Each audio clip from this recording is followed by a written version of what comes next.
So hey guys, welcome back to new video. तो कैसे आप लोग? आई होप कि आप लोग अच्छे होंगे।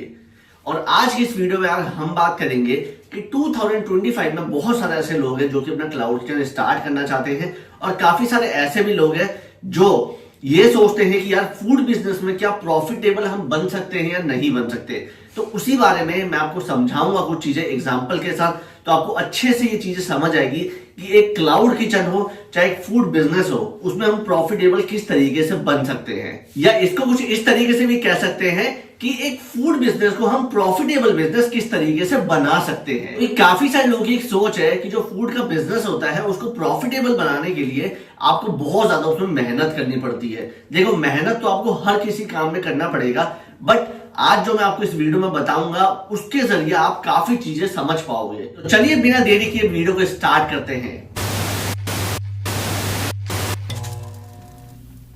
नमस्ते, सत श्री अकाल, आदाब। मैं हूं आपका अपना रोहित सिंह, और मेरा है एक छोटा सा क्लाउड किचन जो मैं घर से ही रन करता हूं, नियर द्वारका सेक्टर 19 दिल्ली के पास। स्टार्टिंग में आज मैंने भी जब अपना क्लाउड किचन स्टार्ट किया था तो मुझे भी काफी सारी चीजें फेस करनी पड़ी थी। यहां तक कि मैंने ये भी सोचा कि पता नहीं चलेगा कि नहीं चलेगा। देखो, ये नॉर्मल सी बात है, हर किसी के दिमाग में ये चीज तो आती है कि अगर आप कोई भी काम करने जा रहे हो वो चलेगा या नहीं चलेगा करके, ठीक है। उसके बाद क्या दिमाग में आया कि भाई अब मेन्यू में क्या रखा जाए, क्या चलेगा। तो उस टाइम तो मुझे आइडिया कुछ भी नहीं था, तो मैंने नॉर्मली जो होता है ब्रेकफास्ट वगैरह, पराठा वगैरह होता है, उसी से स्टार्ट कर दिया था। सैंडविच था, उसमें पराठा था और चीजें थी, बट वो उतनी ज्यादा उस पर चली नहीं। मैं फटाफट से आपको छोटी समरी दे देता हूँ कि क्लाउड किचन आखिर में होता क्या है। तो सबसे पहले मैं आपको एक बार अपना किचन दिखाता हूँ। तो देखो, ये मेरा पूरा किचन है, ये पूरा किचन है, ये तो कैमरे का सेटअप है, ये पूरा किचन है जहां से मैं अपना क्लाउड किचन को रन करता हूँ। क्लाउड किचन क्या होता है कि जहां से आप खाने की डिलीवरी करवाते हो। यहाँ पे सिर्फ टेक अवे होता है, यहाँ पे कोई भी डाइन की फैसिलिटी नहीं होती, यानी कि बैठ के कोई खाना नहीं खा सकता है। फॉर एग्जाम्पल जैसे जोमेटो पे, स्विगी पे कोई ऑर्डर प्लेस करता है, आपके पास वो ऑर्डर आया तो आपको बना के सिर्फ देना होता है, यहाँ से हैंड ओवर करना होता है। आपको यहाँ पे किसी को बिठाना नहीं है, किसी को खिलाना नहीं है, सिर्फ यहाँ से खाना पैक करके आपको देना होता है। उसको कहते हैं क्लाउड किचन। इन चीज क्लाउड किचन करने के लिए आपको एक फसाई यानी फूड का एक लाइसेंस लेना होता है, जो आपको 100 रुपीज का मिल जाता है, ठीक है। अब आती है कि भाई इसके लिए जीएसटी भी लेना पड़ता है क्या? तो जीएसटी मैंडेट नहीं है। अगर आपका टर्नओवर 20 लाख से ऊपर है तभी आपको जीएसटी इसमें लेना पड़ता है, अदरवाइज आप बिना जीएसटी के भी कर सकते हैं। और अगर आप कोई भी पैक्ड आइटम यानी कि कोल्ड ड्रिंक वगैरह सेल कर रहे हैं तो उसके लिए आपको जीएसटी इसमें देना पड़ेगा। काफी लोग मुझसे क्या कहते थे ना पहले, अभी भी कमेंट्स वगैरह करते हैं लोग कि अगर तुम जोमेटो और स्विगी के साथ काम कर रहे हो तो तुम कभी भी प्रॉफिटेबल अपने क्लाउड किचन को नहीं बना पाओगे। तो ऐसा नहीं है। देखो यार, कि मैं प्रॉफिटेबल अगर नहीं होता तो आज मैं यहाँ पे नहीं होता, मैं इस लेवल तक नहीं पहुंच पाता, ठीक है। अभी तक जो भी मैंने चीजें करी है वो खुद से ही करी है सारी चीजें, क्योंकि अगर प्रॉफिटेबल होता ही नहीं तो मैं इतने महीनों से अभी तक इस क्लाउड किचन को चला नहीं पाता, ठीक है।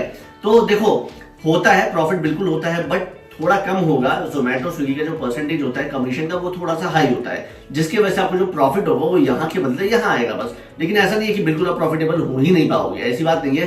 प्रॉफिटेबल है बिल्कुल ये बिजनेस, तभी आज की डेट में इतने सारे लोग ये कर रहे हैं। और आपको यार यूट्यूब पे वीडियोस वगैरह में दिखती होगी काफी लोगों की, और इंस्टाग्राम पे भी आप देखते होंगे।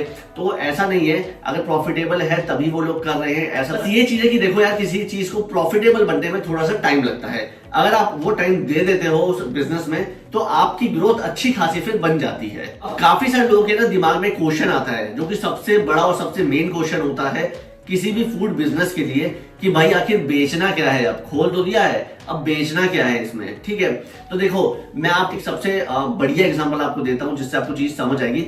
उससे पहले मैं आपको बताता हूं कुछ मेन्यू के बारे में चीजें, जो ये बोलते हैं कि मेन्यू का जो साइज होना चाहिए वो बड़ा होना चाहिए, बट ऐसा नहीं है। मेन्यू का साइज आप अगर ज्यादा बड़ा भी कर देते हो तो यार कस्टमर एकदम से ना कंफ्यूज हो जाता है उसमें कि मैं क्या ऑर्डर करूं, उसे समझ ही नहीं आएगा। वहीं अगर आप मेन्यू का साइज थोड़ा छोटा कर देते हो, लिमिटेड आइटम रखते हो अपने पास, तो उसमें कस्टमर को भाई ये सोचने का रहेगा कि मुझे ऑर्डर क्या करना है वहां पे। अब इस पर भी काफी सारे लोगों के क्वेश्चन आएंगे। उससे पहले मैं आपको एक एग्जांपल देता हूं। आपने देखा होगा डोमिनोज को, तो डोमिनोज सबसे पहले पिज्जा बनाता था, ठीक है। उसके बाद मैकडी में सबसे पहले बर्गर बनाता था। अगर आप ये डोमिनोज हो गए, मैकडी हो गए, बर्गर सिंह हो गए, इन सब के अगर आप देखोगे तो सबसे पहले दिमाग में क्या आता है? डोमिनोज से पिज्जा, मैकडी से बर्गर, बर्गर सिंह से, नाम ही बर्गर सिंह है उसने, और वो उसने क्या किया, सबसे पहले बर्गर लेके आया, ठीक है। उसके बाद उसकी वैरायटीज निकाली अलग अलग। ये नहीं कि बर्गर लेके आ गया फिर उसके अंदर पिज्जा भी डाल दिया, फिर उसके अंदर कुछ नई चीज डाल दी, कुछ दूसरी चीज डाल दी, ऐसा नहीं है।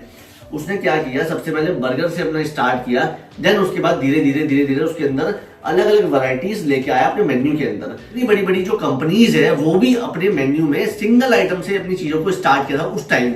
सिंगल आइटम का मतलब ये है कि सिर्फ पिज्जा से उसने स्टार्ट किया, डोमिनोज ने, मैकडी ने सिर्फ बर्गर से स्टार्ट किया, और भी बहुत सारी कंपनीज है। आप उसके बारे में अगर पढ़ोगे तो आपको खुद समझ आएगा कि सिर्फ पिज्जा से उन्होंने स्टार्ट किया, और आज की डेट में आप देख सकते हो कि भाई उसकी फ्रेंचाइजी कहाँ कहाँ कौन कौन लोग लेते हैं, मतलब पूरे वर्ल्ड में वो फैला हुआ है एक तरीके से। मेन्यू को डिसाइड करने का सबसे सिंपल सा तरीका है कि आप कोई भी 4 आइटम ले लो। आप ये देख लो कि भाई मैं किस चीज में सबसे ज्यादा एक्सपर्ट हूं, उस 4 आइटम को उठाओ, उस 4 आइटम को अपने मेन्यू में डालो। ऐसा नहीं कि 4 आइटम आपने उठा के डाल दिया, मतलब कि बर्गर डाल दिया आपने, फ्राइज डाल दिया आपने, पिज्जा डाल दिया आपने, सैंडविच डाल दिया, इस तरीके से नहीं कह रहा मैं। फॉर एग्जाम्पल आपने बर्गर डाला है, ठीक है, तो बर्गर की अलग अलग वैरायटीज निकाल दो, वेज बर्गर कर दो, डबल टिक्की बर्गर कर दो, कुछ भी मतलब कर दो, 4-5 आइटम। इस तरीके से आप अगर कुछ सैंडविच भी डाल रहे हो तो उसके भी 4-5 मतलब वैरायटीज निकाल दो। तो ऐसे कर करके आप मिनिमम अपने मेन्यू में 20 आइटम्स तो ऐड करके रखो, ताकि देखो जोमेटो स्विगी पे क्या होता है ना कि जब भी कोई स्क्रॉल करता है आपके मेन्यू को तो देखता है कि भाई क्या क्या आइटम है इसमें, ये है ये है। अगर एकदम से वो स्क्रॉल करेगा और 4 आइटम भी वहां छोटा सा दिख जाएगा तो वो तो यही सोचेगा ना कि यार मेन्यू तो है ही नहीं, उस तो मैं देखूंगा इसमें।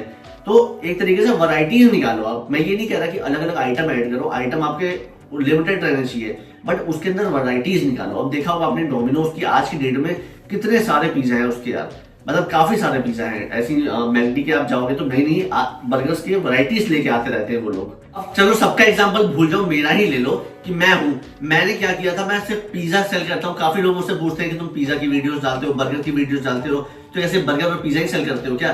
तो मेरे पास यार 4 ही आइटम है, बर्गर है, पिज्जा है, फ्राइज है और गार्लिक ब्रेड है। ये 4 आइटम मैं अभी सेल करता हूँ। मैं सिर्फ 4 पे ही काम करता हूँ। 4 ही आइटम क्यों नहीं ऐड करता हूँ, मैं ट्रायल लेता रहता हूँ उसका, जब तक मुझे ये नहीं लगता कि ये चीज मेरे मेन्यू में डालना चाहिए तब तक मैं नहीं डालता हूँ। क्योंकि टेस्ट का भी है, देखो यार टेस्ट सबसे मेन है इस फूड के बिजनेस में। अगर टेस्ट आप दोगे नहीं कस्टमर को तो कस्टमर बिल्कुल नहीं आएगा आपके पास, ठीक है। तो इसीलिए मैंने ये 4 आइटम से स्टार्ट किया। सबसे ज्यादा मेरा पिज्जा सेल होता है और सेकंड नंबर पे भी बर्गर आता है, देन फ्राइज वगैरह है और फिर गार्लिक ब्रेड है, ठीक है। तो ये सबसे ज्यादा सेल।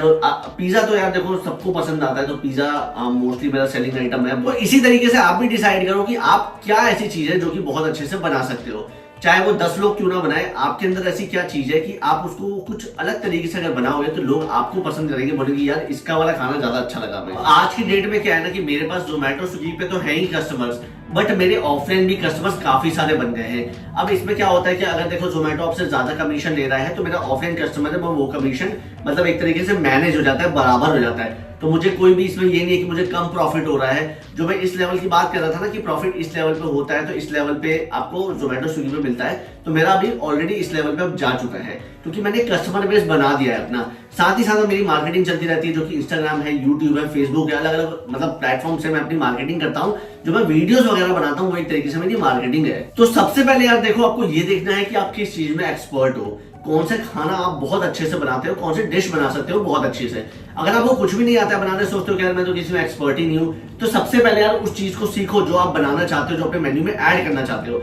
और जब तक आपको नहीं लगे कि यार ये आइटम मैं बहुत अच्छी तरीके से बना पाता हूं, तब तक उसमें ऐड मत करो। इससे क्या होगा कि कस्टमर्स को आपका टेस्ट पसंद नहीं आएगा और फिर आपका जो बिजनेस है वो नहीं चल पाएगा। और जैसे ही आपको ये लगने लग जाए कि देखो मेरा बिजनेस में प्रॉफिटेबल होते जा रहा है घर से, तो धीरे धीरे जाके फिर आप अपनी शॉप वगैरह ओपन कर देना अगर आप चाहते हो तो। बाकी जो हाउस वाइफ वगैरह हैं उनके लिए तो देखो ये घर से काम करना सबसे बेस्ट है, क्योंकि यार देखो काफी लोगों के घरों में रेस्ट्रिक्शंस होती है कि नहीं तुम घर बाहर नहीं जाओ काम करने जो भी है, तो वो घर से ही रह के इस काम को बहुत अच्छे से कर सकती है। क्योंकि जो हाउस वाइफ वगैरह होती है यार वो भी सोचती है कि हम भी कुछ काम करें, हम भी थोड़ी हमारी भी थोड़ी इनकम हो, क्योंकि यार देखो किसी पे डिपेंड रहना वो भी अच्छी बात नहीं है। आगे डिस्क्रिप्शन में मैंने फूड लाइसेंस का लिंक भी दे दिया है, तो वहां से जाके आप लोग अप्लाई कर लेना। 100 रुपीज का लाइसेंस होता है वो। और यहाँ पे मेरी इंस्टाग्राम की आईडी है, तो यहाँ भी आप जाके मुझे फॉलो कर सकते हो। और साथ ही साथ में डिस्क्रिप्शन में टेलीग्राम का लिंक भी है, वो भी आप जाके वहां से ज्वाइन कर सकते हो। और आई होप आपको आज की वीडियो पसंद आई होगी, अच्छी लगी होगी, कुछ सीखने को मिला होगा। अगर अच्छी लगी तो लाइक करना और शेयर करना ना भूले, और चैनल पे नए हैं तो भाई चैनल को सब्सक्राइब करना भी ना भूले, ठीक है। तो मिलता हूँ आपसे नेक्स्ट वीडियो में। Okay, tata, bye.